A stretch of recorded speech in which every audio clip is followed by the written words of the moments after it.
तो आइए मिलते हैं ऐसे प्लांट को जैसे प्लांट को सब पसंद करते हैं, और वो होता है रूट ओवर रॉक। थोड़ा रॉक अंदर है तो उसकी ब्यूटी तभी बाहर आएगी जब ये थोड़ा और ऊपर उठाएंगे, बट अभी तो उसका थोड़ा बैलेंसिंग करना है। तो आइए बैलेंस करते हैं प्लांट को और अनवांटेड चीज़ें बाहर करते हैं। देखिए, त्रिशूल कभी नहीं चाहिए हमें, त्रिशूल को हटा दिया और उसको पिंच कर दिया। दोस्तों,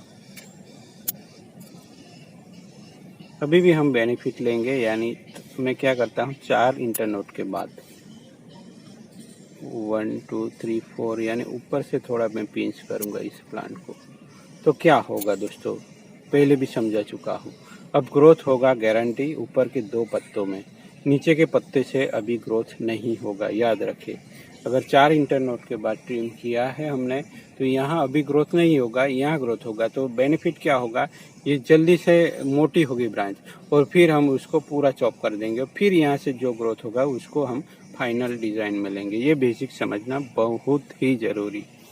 यहाँ भी ये अंदर से ब्रांच आ रही है, अगर यहाँ ब्रांचिंग करवानी है तो अब इस ब्रांच को हमें कट करना पड़ेगा। क्यों? क्योंकि अगर ये वाइगोरली ग्रो करने लगी तो ये जो ब्रांच है वो नहीं ग्रो हो पाती। तो यही चीज़ करनी है दोस्तों, इसको भी हम पिंच करते हैं। तो इसी तरह से यहाँ जो कुछ भी ज़्यादा, ये देखिए यहाँ भी अब अनबैलेंस, ये छोटा ये बड़ा, तो ऐसा रहने ही नहीं देना है। उसको कुछ देर हम ऐसे ही रख सकते हैं। देखिए, ये छोटा ये बड़ा, ये नहीं चलेगा। क्यों? क्योंकि हमें अगर ये ही ग्रो करने लगा ये नहीं, तो ये डंडी ही मिलेगी जिसमें ब्रांचिंग बिल्कुल नहीं होगी, और उसका खामियाजा मैं पिछले साल भुगत चुका हूँ। ऐसी देखिए ये डंडी ही बन गई है।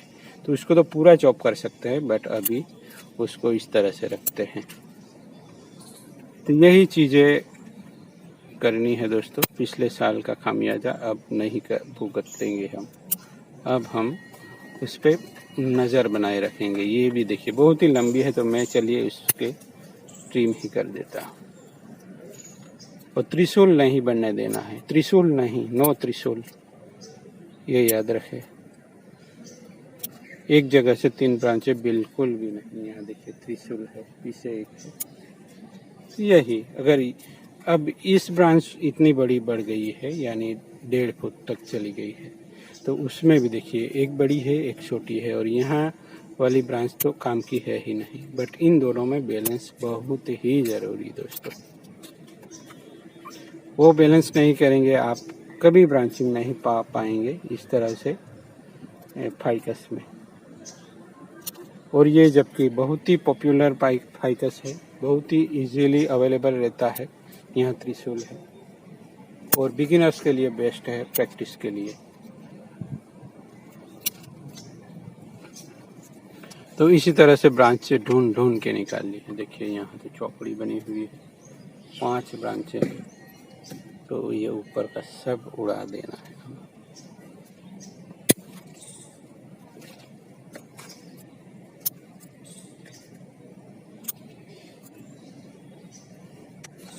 तो इसी तरह से हम ट्रिम कर सकते हैं प्लांट को, सिंपल तरीका है। प्राइमरी शेपिंग के बाद आप अब वायरिंग ना भी करें तो भी चलेगा, बिना वायरिंग से ही प्लांट अपने शेप में आता रहता है। अब जो भी ग्रोथ होगा वो ग्रोथ भी हम ज़्यादा होने देंगे, और ये ब्रांचों में भी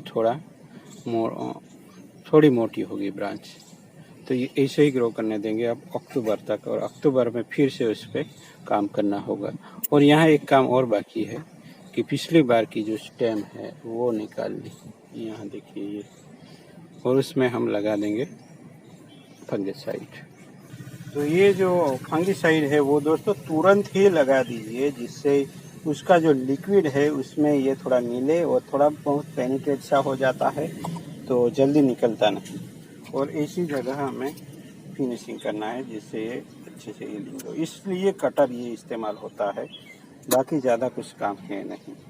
तो ये ना हो तो हम बोनसाई बना नहीं सकते, ऐसा कुछ है नहीं दोस्तों। मैंने भी नहीं लिया है, ये प्राइस में मिला था मुझे, नहीं तो मैं भी नहीं लेता। हमारी सिंपल सीजर से ही काम चल सकता है, लॉन्ग हैंडल वाली या जो अपनी है वो। ये चल सकती है या ये, इसका भी काम ये भी कर लेती है, पर कुछ हार्ड ब्रांचें नहीं हो पाती इससे। तो इस तरह से कुछ कर लेते हैं तो प्लांट बहुत ही जल्दी रिकवरी हो जाती है और डाईबैक वगैरह नहीं मिलता और बहुत ही बढ़िया से ये प्लांट शेप में आने लगता है दोस्तों। तो चलिए मिलते हैं। यहाँ भी एक क्लीनिंग की ज़रूरत लग रही है मुझे।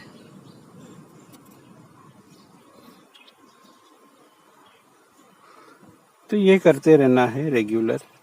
कुछ और देख लेता हूँ। तो दोस्तों रेडी है प्लांट, काम कर लिया है। अब हो सके तो पिंचिंग करेंगे, कभी अच्छा ग्रोथ हुआ तो, नहीं तो अक्टूबर में उसका ट्रिमिंग करेंगे दोस्तों। तो चलिए, आई होप कि वीडियो पसंद आया हो। ज़रूर सब्सक्राइब कर सकते हैं, पहली बार देखा हो तो। Thank you for watching again.